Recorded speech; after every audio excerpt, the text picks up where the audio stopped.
Assalamualaikum warahmatullahi wabarakatuh. Kami dari kelompok 5 yang beranggotakan Aprilia Zainunisa binti Sofatunisa Iza Kusniyah akan mempresentasikan hasil diskusi kami yang berjudul Fungsi Perencanaan. Perencanaan, pengorganisasian, pengarahan, dan pengawasan. Fungsi manajer adalah elemen-elemen dasar yang selalu ada dalam proses manajemen yang dijadikan sebagai acuan oleh sang manajer dalam melaksanakan kegiatan guna mencapai tujuan. Ada 4 fungsi utama dalam manajemen. 1. Perencanaan atau planning, yaitu merencanakan apa yang akan dikerjakan dengan apa yang dimiliki. Perencanaan dilakukan untuk menentukan tujuan perusahaan dan mencari jalan terbaik untuk mewujudkan tujuan tersebut. 2. Pengorganisasian atau organizing, yaitu proses yang menyangkut bagaimana strategi yang telah dirumuskan dalam perencanaan didesain dalam sebuah organisasi yang tepat dan tangguh, sistem dan lingkungan organisasi yang kondusif, dan dapat memastikan bahwa semua pihak bisa bekerja secara efektif dan efisien. 3. Pengarahan atau actualing or directing, yaitu suatu tindakan untuk mengusahakan agar semua anggota berusaha untuk mencapai sasaran sesuai perencanaan manajer. 4. Pengawasan atau controlling, yaitu suatu aktivitas menilai kinerja berdasarkan standar yang telah dibuat. Hakikat dan pentingnya perencanaan. Menurut Anderson, perencanaan adalah proses mempersiapkan seperangkat keputusan bagi perbuatan yang akan datang.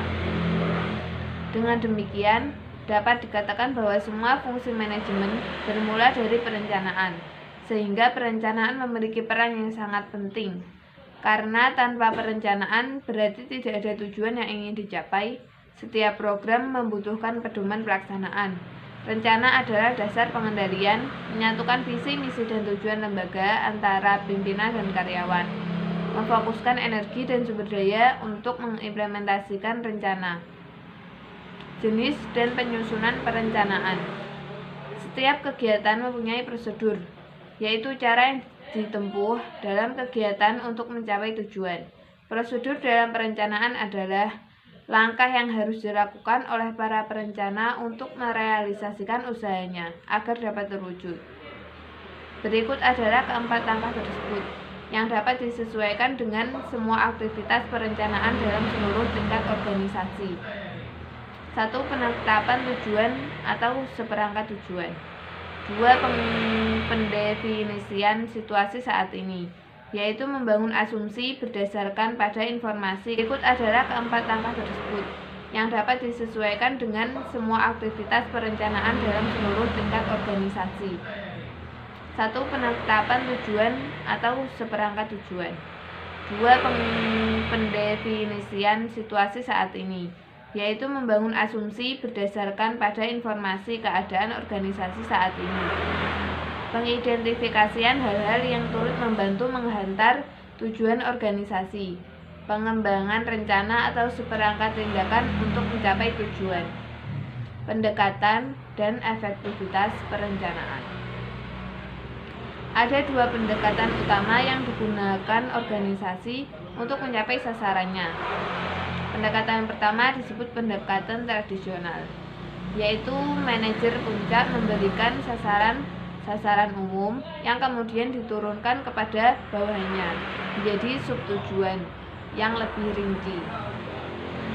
Pendekatan kedua disebut dengan manajemen by objective atau MBO. Pada pendekatan ini, sasaran dan tujuan organisasi tidak ditentukan oleh manajer puncak saja, tetapi juga oleh karyawan.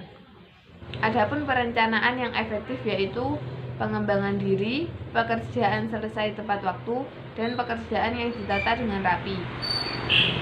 4 tahap dasar perencanaan yaitu: tahap 1. Menentukan tujuan atau serangkaian tujuan. Tahap 2. Merumuskan keadaan saat ini. Tahap 3. Mengidentifikasi berbagai kemudahan dan hambatan. Tahap 4. Mengembangkan rencana atau serangkaian kegiatan untuk pencapaian tertentu. Faktor waktu dan perencanaan. Faktor waktu dan perencanaan mempunyai pengaruh yang sangat besar terhadap perencanaan dalam 3 hal berikut. 1. Waktu yang diperlukan untuk melaksanakan perencanaan yang efektif. 2. Waktu sering diperlukan untuk melanjutkan setiap langkah perencanaan tanpa informasi lengkap tentang alternatif-alternatif. Karena waktu diperlukan untuk mendapatkan data dan memperhitungkan semua kemungkinan. 3. Jumlah waktu yang akan dicakup dalam rencana harus dipertimbangkan. Pendekatan dan perencanaan. Pendekatan atau perencanaan adalah sebuah kegiatan atau proses untuk mencapai sebuah tujuan yang telah direncanakan atau ditentukan. Macam-macam pendekatan perencanaan itu ada 3 macam, yaitu yang pertama sinoptik komparasif, yang kedua disjoint incremental, dan yang ketiga transaksi atau pembelajaran sosial. Persamaan dan perbedaan pendekatan perencanaan. Yang pertama, persamaan dalam pendekatan yaitu 1. Tujuannya sama, yaitu untuk memecahkan sebuah masalah. Yang kedua, objek yang sama, yaitu manusia dan lingkungan sekitar. Yang ketiga, adanya persyaratan data, keahlian, metode, dan mempunyai konsistensi internal walaupun dalam penggunaannya terdapat perbedaan dalam penelitiannya. Pertimbangan dan menggunakan sebuah sumber daya yang ada untuk mencapai tujuan. Dan perbedaan dari pendekatan dan perencanaan adalah 1. Perencanaan sinoptik lebih mempunyai pendekatan komprehensif dalam pemecahan masalah dibandingkan perencanaan yang lain. Yang kedua, perencanaan ini lebih mempertimbangkan peran lembaga dalam pemerintah dan sangat bertentangan dengan perencanaan yang cenderung anti kemampanan dan perencanaan radikal yang juga cenderung revolusioner. Yang ketiga, perencanaan transaksi lebih mengedepankan faktor-faktor perseorangan atau individualisme, walaupun proses tatap muka dalam salah satu metode yang digunakan. Alasan manajer membuat rencana. Yang pertama, stabilitas. Yang kedua, mampu beradaptasi. Dan yang ketiga, situasi yang berbeda. Hubungan perencanaan dan hubungan fungsi-fungsi manajemen lainnya. Pertama, perorganisasian dan penyesuaian personalia. Yang kedua, pengarahan. Dan yang ketiga, pengawasan.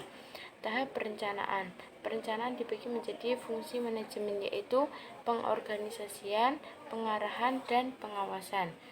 Yang terakhir yaitu langkah-langkah dalam proses perencanaan. Mengidentifikasikan tujuan Anda, menentukan di mana Anda dalam menghadapi tujuan, mengembangkan pemikiran yang berhubungan dengan kondisi masa mendatang, mengidentifikasikan dan memilih cara alternatif pencapaian tujuan, mengimplementasikan tindakan perencanaan dan mengevaluasi hasilnya. Ketentuan dan kelemahan perencanaan. Perencanaan menawarkan berbagai keuntungan penting dalam suatu tertentu, antara lain 1. Fokus dan fleksibel. 2. Pembangunan koordinasi. 3. Pembangunan pengendalian. 4. Manajemen waktu. Dan adapun kelemahan perencanaan antara lain 1. Pekerjaan yang tercakup dalam perencanaan mungkin berlebih pada kontribusi nyata. 2. Perencanaan cenderung menunda kegiatan. 3. Perencanaan terlalu membatasi manajemen untuk berinvestasi dan berinovatif. 4. Ada rencana-rencana yang diikuti dengan cara-cara yang tidak konsisten. Dan tipe perencanaan yang digunakan para manajer. 1. Manfaat perencanaan adalah dipakai sebagai alat penguasa dan pengendalian kegiatan perusahaan. Segala kegiatan dapat dilakukan secara tertib dan teratur. 2. Jenis perencanaan dalam organisasi dipecahkan menjadi 2, yaitu menurut jangka waktu dan jangka ruangan.